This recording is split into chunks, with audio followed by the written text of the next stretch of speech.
What would you say to a youth from the inner city with no understanding or knowledge of His Imperial Majesty or Rastafarianism? What would your message to him be? Well, it would be, you really have to look into yourself, David. You know, I think nowadays people don't look into themselves. We spoke about the music that's coming forward nowadays that we're listening to.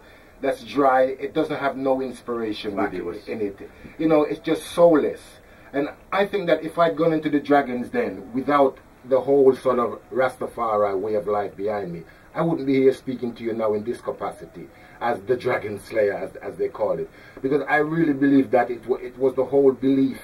It was my whole faith in my Rasta upbringing. That, you know, if you remain true to yourself, true to others, then something will happen in the end.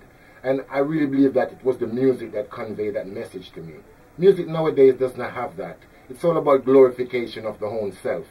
And I really think that we need something else, a little bit more than that, to hold on to within music. Absolutely. I recently toured Japan, and when I was leaving, there was a headline in the newspapers, outrage, because the sumo wrestlers, one of the champion sumo wrestler in Japan had defeated his old adversary. It was a major defeat and a big success for him.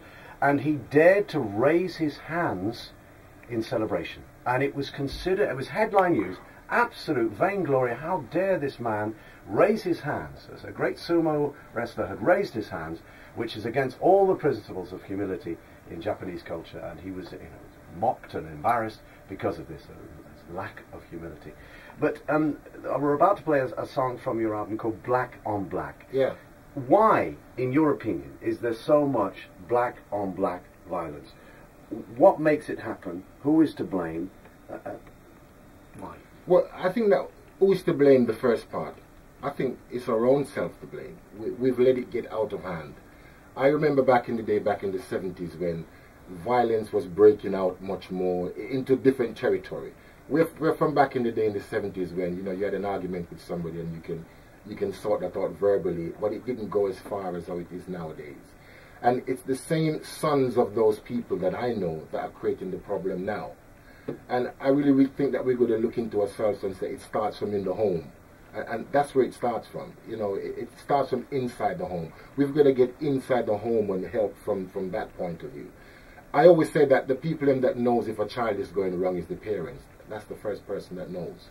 If there's a gun being hidden around in the house, or if there's a knife being sort of hidden somewhere, more than likely the parent knows. But we're always concentrating on trying to fix the problem from the child's point of view. I think we've got to go inside the home and help to fix it there. That's where it lies.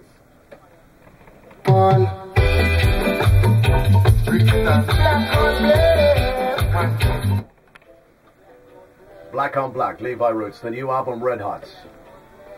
Music with a message, reggae on Kiss.